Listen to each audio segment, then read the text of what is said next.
So you want to know how to control your emotions. Being emotional and feeling things very deeply is not a curse. Being able to sympathize, empathize with people, put yourself in another person's shoes is actually a gift. But it is whenever we start to overthink, when we start to emotionally react to everything around us and really project that onto other people, that it can become a problem. The best way to take control of your emotions is by bringing awareness to them, which means you're gonna have to really work on knowing yourself, understanding what your triggers are, understanding what makes you react, and not avoiding it, but more so exploring why that is and getting to the root of these emotions. I don't really think that there are any emotions that are good or bad. I think emotions just are. They come and they go. They don't last forever. It is temporary. And you can look back at your life and really see, ways that you've reacted in the past, times where you have felt really low in your life, and then times that you have felt really great and good about yourself, and then also see how that has changed throughout time. So it's really about finding a balance and sense of stability within ourselves, a center point that we can come back to. So if you want to learn how to control your emotions, you're going to have to really start bringing more awareness into the ways that you feel, into the ways that you think, into how you are perceiving things to be true. Because a lot of the times we're telling ourselves a certain story and we are identifying with that story about ourselves, about other people. So if you're thinking that everyone is constantly judging you, if you feel like a specific person feels a certain way about you and then they come around and they say something, you're going to take offense to that because you're automatically assuming that that person is judging you, but really the judgments are coming from yourself. So I think it's very important to be aware of how we're perceiving things to be true and know that you have the power to change that narrative. The ways that you feel about yourself are the ways that other people are going to feel about you too. Sometimes we're like pointing things out about ourselves that people don't even notice, and we bring awareness to it. So what happens then? Then it gets noticed. Then people start acting in certain ways. So really get clear in the ways that you feel about yourself first and foremost, before focusing on anyone else. So why is it that we want to control our emotions?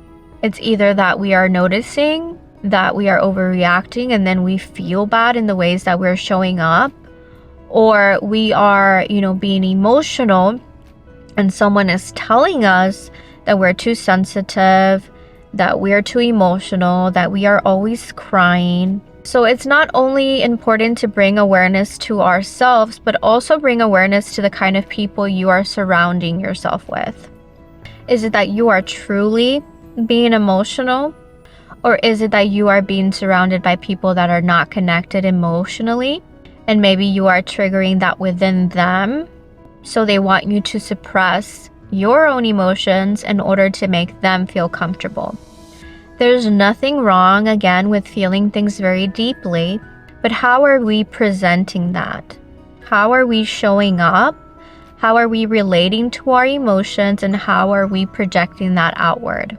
If you are feeling angry and you are acting erratically, you're throwing a tantrum and you're throwing things and you're screaming, that is not a healthy way in expressing emotion. So it's not just about bringing awareness to the emotions while we are feeling triggered and while we are reacting, but it's about really bringing attention to how it is that we feel whenever we are not feeling triggered. About regulating your nervous system, about having a sense of stability and balance throughout your life, that whenever you do get triggered and when you do feel like you want to react, you're able to observe yourself, think, take a pause before moving forward and before you start reacting. No one can make you feel anything without your consent.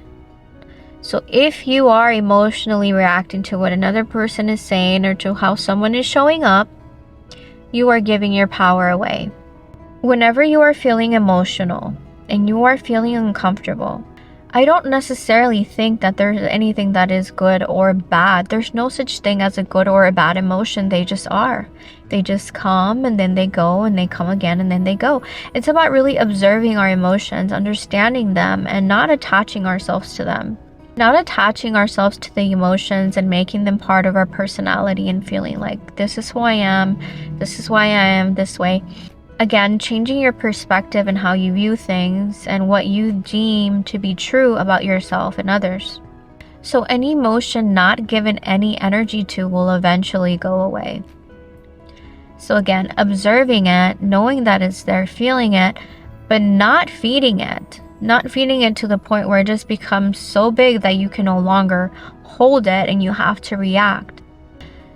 As you start to bring awareness to your emotions, noticing them, but not feeding into them to the point where you're reacting, they're going to start to slowly fade away. And then you'll be met by a different emotion. Really start taking time to sit with what is, tap into yourself, know yourself, connect deeper to yourself.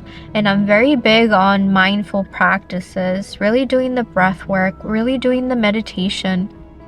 And I feel like meditation is not about obtaining anything. It is really just about sitting with yourself, being in your own presence, really bringing awareness to your thoughts, not trying to change them, but more so just observing yourself. And even if we have a negative thought and we feel like, oh my God, this is bad, I shouldn't be thinking this. As soon as you tell yourself that you shouldn't be thinking this, you're going to start thinking about it. And you're just going to feed into it and start spiraling into this like whirlwind of negative thoughts. And before you know it, you're just going to be like, okay, no, I can't be thinking this. This is not good. If you think something is not good, if you think something is bad, that's what it'll be. Your perception of it is how it makes you feel. So if we can just notice these feelings and notice these thoughts as just thoughts and as just feelings, knowing that, yeah, sure, I'm thinking this, but you know what? 5 minutes from now, I'm going to be thinking something else. 5 minutes from now, I'm going to be feeling something else. So really learning how to detach yourself from your emotions is by viewing things on a bigger scale. Start to zoom out a little bit. The more that you sit with yourself, the more that you are spending time alone in silence, the more you are going to get comfortable with your emotions and the thoughts that you are having.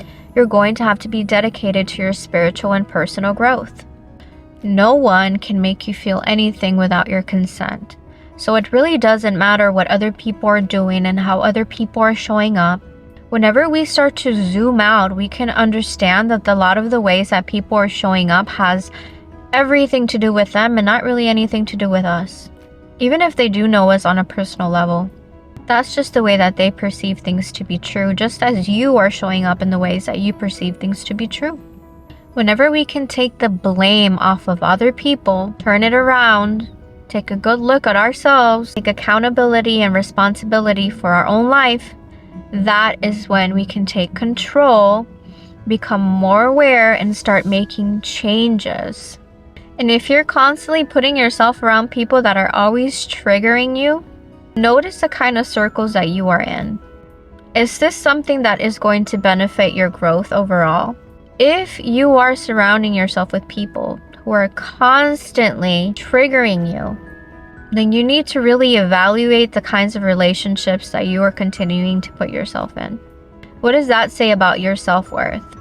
What does that say about your self-respect?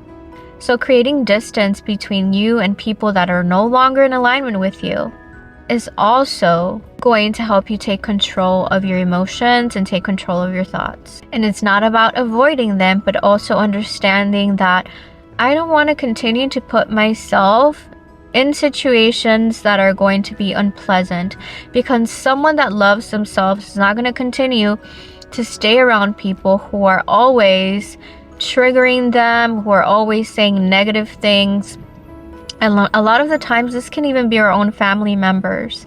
And we love our family members and we love people that we grew up with and we love our childhood friends. But you can start to distance yourself from people who are no longer serving you. And that's okay. And even if people tell you, oh, you have changed and you're, not the same person that I used to know, that should be a compliment. You should want to change. You should want to grow. I think that it is actually an issue when we are continuously staying the same and we are not open to growth and we don't want our lives to look different. We are supposed to change. This is part of our human evolution. I want to end this video by quoting Marcus Aurelius, a Stoic philosopher. And he says, "If you are distressed by anything external, the pain is not due to the thing itself, but to your estimate of it. And this you have the power to revoke at any moment." The power is always within you. Take time to fully sit with what is coming up. Take time to fully take a pause. Feel into that. Take some space when needed. And don't feel the need to constantly respond and react. You don't have to say anything to anyone. If you don't want to emotionally react, the best thing that you can do is sit in silence. But also speak whenever it is that you are feeling called to speak. Whenever it is something that is needed to be said, you can say it. But make sure that you are coming from a place of the heart. Make sure that you are also logically thinking about the things that you're going to say and sit with that before you speak. I've said it before and I will say it again. We might not be able to control what is going on around us and how people are showing up, but we do have control in the ways that we feel and in the ways that we react. I hope that this video was helpful. Thank you so much for listening. Thank you so much for watching. If you feel called, please subscribe, leave me a comment, and I will see you in another video.